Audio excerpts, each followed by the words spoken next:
أعوذ بالله من الشيطان الرجيم. بسم الله الرحمن الرحيم. إنا أعطيناك الكوثر فصل لربك وانحر إن شانئك هو الأبتر. صدق اللہ العظیم. اما بعد فاعوذ باللہ من الشیطان الرجیم. بسم اللہ الرحمن الرحیم. 3 آیات ہیں سورہ نمبر 108 اور نبی صلی اللہ علیہ وسلم پر کچھ صورتیں ایسی نازل ہوئی ہیں کہ آپ صلی اللہ علیہ وسلم کو شدید تکلیف کے ٹائم پہ خوشی محسوس ہوئی ہے. یہ ان میں سے ایک ہے. اور ان میں ایک اور کون سی تھی یاد ہے؟ صلح حدیبیہ کے موقع پہ نازل ہوئی تھی. کسی کو لگتا ہوں کون سی صورت تھی؟ سورہ فتح. سورہ فتح نازل ہوئی تھی. آپ نے فرمایا تھا جن چیزوں پہ سورج طلوع ہوتا ہے واپسی پر، آپ نے کہا تھا حدیبیہ سے واپس جاتے ہوئے، تو ان سب سے یہ صورت مجھے عزیز ہے. اور ایک اور صورت ایسی ہی کریٹیکل حالات میں آئی تھی، یاد کریں، آخری غزوہ جب قریش چڑھ کے آئے تھے آپ پر سارے. عذاب. سورت روم نازل ہوئی جب آپ پتھر پہ کدال مار رہے تھے، تو پھر سورت روم کی آیات کی غلبت الروم. ایسی ہی صورت. اِنَّا آتَيْنَاكَ الْكَوْثَرَ، بے شک ہم نے آپ کو خیر کثیر عطا کر دی.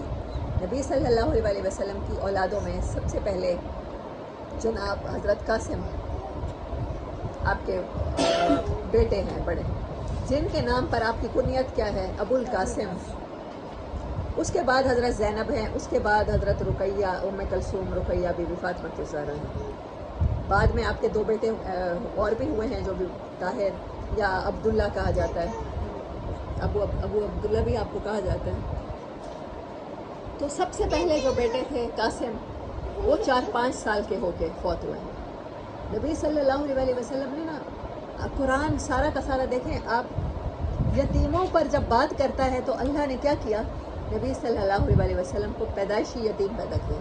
ایسا ہی کیا نا؟ آپ کو ایکسپیرینس کروائی یتیمی، کیونکہ آپ پر وہ قرآن اتر رہا تھا جو یتیموں کے حقوق کے بارے میں تھا، ان کے ساتھ سلوک کے بارے میں مثال بنانا تھا آپ صلی اللہ علیہ وسلم کو. تو آپ کی زندگی آسان زندگی نہیں تھی، بلکہ آپ فرمایا کرتے تھے جتنے انبیاء پر آزمائشیں آئی ہیں ان ساری آزمائشوں کو اکٹھا کر دیا جائے تو مجھ اکیلے پر جتنی آزمائشیں آئی ہیں تو وہ ان سے زیادہ بھاری ہیں. اور آپ کے جو نرینہ اولاد ہے، آپ کا گھر مکہ میں آپ کے چچا، ایک چچا کے ساتھ تھا، جانتے ہیں کون؟ آگے اس کا تذکرہ بھی آنے والا ہے. ابو لہب کے ساتھ. ابو جہل چچا نہیں تھا، ابو لہب. یہ وہ چچا ہے جس نے آپ کی پیدائش پر اپنی لونڈی کو آزاد کیا تھا، سویبہ یا صوبیہ نام تھی. لیکن کیونکہ اس کا گھر ساتھ تھا تو گھر میں ہونے والی کوئی بھی بات سب سے پہلے ان کے گھر میں. جب آپ کے صاحبزادے کا انتقال ہوا ہے تو گھر میں ایک گریف کی کیفیت ہے یا رونے کی کوئی آواز ہوگی، اس کے گھر میں گئی ہے تو ہی لٹرلی اس نے کہہ کے لگانا شروع کی ہیں. اور جب بچے کی پیدائش پہ آپ جا کر ایک جگہ اعلان کرتے ہیں یا خوشی مناتے ہیں، جو آپ کے متعلقہ رشتہ دار ہوتے ہیں، آپ ہاسپٹل میں مٹھائی بانٹتے ہیں نا، پتہ چلتا ہے کہ بچہ پیدا ہوا، تو اس نے ایک طرح سے مٹھائی بانٹنا شروع کر دی. ایک جگہ بطرہ محمد گلیوں میں نکل کے اونچی اونچی آواز کے ساتھ. آج محمد صلی اللہ علیہ وسلم کی جڑ خدا نخواستہ کٹ گئی. بیٹے سے ہی نام چلتا ہے نا، نسل چلتی ہے. ان کی تو بیٹیاں ہیں، بیٹا تھا آج وہ بھی ختم ہو گیا.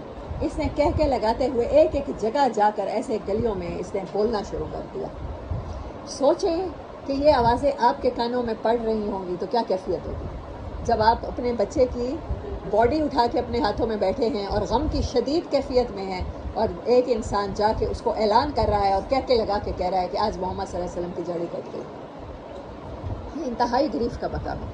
آپ کی پوری زندگی ساری کی ساری غموں سے بھری ہوئی ہے. اما خدیجہ رضی اللہ تعالیٰ عنہ کا انتقال ہو جانا، جناب ابو طالب کا ہو جانا، اس کو عام الحزن قرار دینا، طائف میں آپ کا پتھر کھانا، یہ کوئی اکیلے غم نہیں تھے. مدینہ جا کے احد کے موقع پر حضرت حمزہ کی شہادت، اس چچا کی بوٹی علیحدہ کر دی گئی، ان کو اس طرح سے مسلح کیا گیا جو سید الشہداء ہیں قیامت تک ہو. اور پھر اس کے بعد آپ صلی اللہ علیہ وسلم کو حضرت حمزہ کا غم بھولا نہیں تھا ساری زندگی. اور پھر اس کے بعد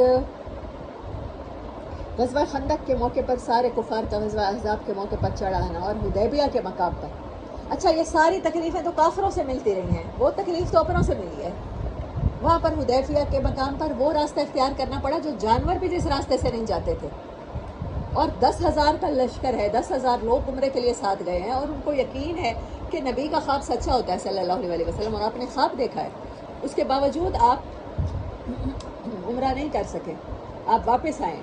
تو صحابہ کرام اتنے فرسٹریٹڈ تھے ایک دو کے سوا، لیکن اس کے باوجود انہوں نے خاموشی برقرار رکھی ہے، آپ کے خلاف زبان نہیں کھولی.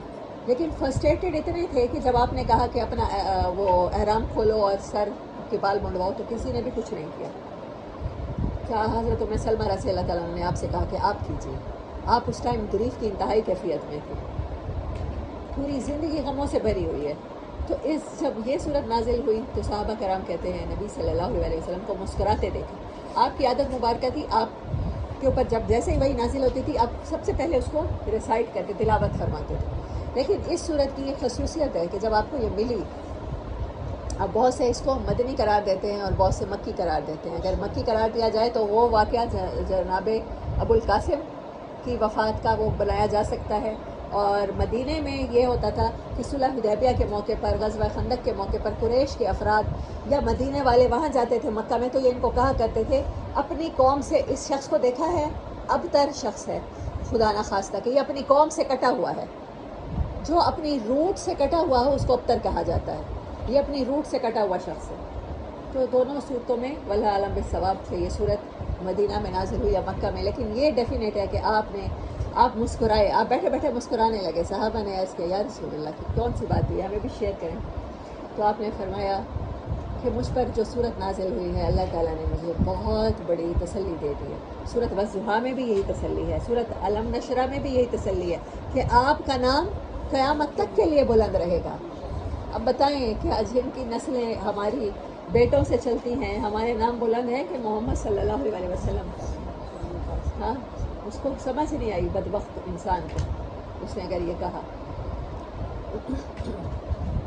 بے شک ہم نے آپ کو خیر کثیر عطا کر دی. اور کچھ لوگ کہتے ہیں کہ یہ مدنی صورت ہے، یہ بعد میں نازل ہوئی کافروں کے ابتر کہنے پر، آپ کے خلاف چڑھائی کرنے پر. اور تو یہ حوض کوثر کے بارے میں، تو حوض کوثر اور بعض صحابہ کہتے ہیں کہ آپ کو معراج کے موقع پر حوض کوثر یہ نہر دکھا دی گئی تھی. تو اس سے مراد ساری خیریں ہیں. تو پھر ان ساری خیروں میں حوض کوثر بھی آ جاتا ہے جہاں پر نبی صلی اللہ علیہ وسلم ہوں گے. انا آتیناک الکوثر، حدیث مبارک کا مفہوم ہے خبردار رہو میں تم سے آگے حوض پر پہنچا ہوں گا اور تمہارے ذریعے سے دوسری امتوں کے مقابلے میں اپنی امت کی کثرت پر فخر کروں گا. اس وقت میرا منہ کالا نہ کرانا. خبردار رہو کچھ لوگوں کو میں چھڑواؤں گا اور کچھ لوگ مجھ سے چھڑوا لیے جائیں گے. میں کہوں گا اے پروردگار یہ تو میرے صحابی ہیں. وہ فرمائے گا تم نہیں جانتے انہوں نے تمہارے بعد کیا نرالے کام کیے. اسی طرح حضور صلی اللہ علیہ وسلم نے اپنے دور کے بعد قیامت تک آنے والے مسلمانوں کو بھی خبردار کیا ہے کہ ان میں سے جو بھی میرے طریقے سے ہٹ کر چلے گا یا اس میں رد و بدل کرے گا تو انہیں حوض سے ہٹا دیا جائے گا. میں کہوں گا اے رب یہ تو میرے امتی ہیں، یہ میرے اپنے ہیں. جواب ملے گا آپ کو نہیں معلوم انہوں نے آپ کے بعد کیا کیا تغیرات کیے. اور قرآن کو چھوڑنا میری سمجھ کے مطابق اس حدیث کا سب سے بہترین مثال دی جا سکتی ہے کہ جیسے ہم لوگوں نے قرآن کو چھوڑ دیا، نیا دین ایکسپیکٹ کر دیا ہے، علماء سے کر لیا ہے، تغیرات کیے. تغیر کہتے ہیں تبدیلیاں، اور الٹے ہی پھرتے چلے گئے. پھر میں ان کو دفع کروں گا اور حوض پر نہ آنے دوں گا. خود نبی صلی اللہ علیہ وسلم کے یہ بخاری کتاب المساکات، کتاب الرقاق، کتاب الفتن، مسلم کتاب الطہارہ، کتاب الصلاۃ، کتاب الفضائل، ابن ماجہ کتاب الزہد، مسند احمد، مرویات ابن عباس میں یہ اتنی جگہ یہ حدیث آئی ہے. صحیحین کی آلموسٹ ساری بکس میں نبی صلی اللہ علیہ وسلم کے طریقوں سے ہٹ کے چلنا، آپ کی جیسی مبارک زندگی تھی اس میں سے سمجھنا آج کے دور میں یہ اپلائیبل نہیں ہے، اور اس میں تبدیلی کر دینا آپ کی شفاعت سے نہ صرف محروم کر دے گا بلکہ حوض پہ آپ کے پاس آنے سے محروم. اللہ ہم سب کو حوض کوثر سے آپ کے مبارک ہاتھوں سے پانی پینا نصیب فرمائے. تو جو بھی خیر ملی ہے اس میں سے آپ امت کو شریک کریں گے، اور اس دن شریک کریں گے کہ جس دن سورج سوا نیزے پہ ہوگا اور پیاس کی شدت سے، اور کہتے ہیں کہ جو اس سے ایک مرتبہ پانی پی لے گا تو پھر اس کے بعد اسے پیاس نہیں لگے گی، جب تک کہ آخری انسان کا حساب کتاب نہیں ہو جائے گا، وہاں تو کھڑے تو رہنا پڑے گا نا۔ تو وہاں اللہ اپنے عرش کا سایہ بھی نصیب کرے، ہمیں وہ زندگیاں گزارنے کی توفیق دے کہ جس سے ہم آپ کے ہاتھوں سے لے کر جام بھی پئیں اور عرش کا سایہ بھی ہمارے نصیب ہو۔ اِنَّا أَعْطَيْنَاكَ الْكَوْثَرَ، ہم نے آپ کو خیر کثیر عطا کر دی، اب خزانے دے دیے، بانٹیے جیسے چاہیں بانٹے۔ تو اس سے بڑا محروم کون ہوگا کہ جو رحمت للعالمین ہیں، جن کو کوثر ملی، خیر کثیر ملی، کثرت ہے ہر چیز کی، نیکیاں بانٹیں، اعمال بانٹیں، ایسی چیزیں عطا کریں امت کو، ان کی بخشش فرمائیں، لیکن کیا کیا جائے کہ جن لوگوں کے خلاف آپ خود مقدمہ لڑیں گے، جن کو اللہ کہہ دے گا کہ یہ نہیں، آپ ویسے نہیں ہیں، انہوں نے آپ کے طریقہ زندگی کو ناپسند کیا، اس طریقے سے اپنی زندگیاں نہیں گزاریں، تو اگر اس خیر کثیر میں شیئر لینا ہے تو پھر آپ صلی اللہ علیہ وسلم کی مبارک زندگی پر چلنا پڑے گا۔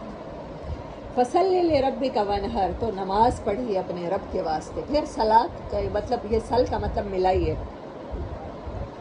وَانْحَرْ، اور ویسے ہی سیکریفائس کیجئے، ویسے ہی حق کے راستے میں پتھر کھائیے، ویسے ہی اپنوں سے دوری اختیار کرنی پڑے تو کیجئے، جہاں پر حق بولنے کے لیے آپ کو سب کی مخالفت سہنی پڑی تو صحیح ہے، وہی قربانیاں کیجئے، ویسے ہی طریقے اپنائیے جیسے نبی صلی اللہ علیہ وسلم۔ وَانْحَرْ، اور قربانی کیجئے۔ اِنَّ شَانِئَکَ هُوَ الْأَبْتَرُ، گارنٹی کیا ہے؟ جیسے آپ کے دشمن آج بے نام و نشان ہیں، جیسے اللہ نے ان پر قرآن میں قرض کیا ہے، تو آپ صلی اللہ علیہ وسلم کے طریقے کے لیے مصیبتیں برداشت کرنے والے شخص کے لیے بھی خوشخبری ہو کہ اس کا دشمن بھی ایسے ہی ناکام و نامراد بے نام و نشان رہ جائے۔ وآخر دعوانا ان الحمد للہ رب العالمین۔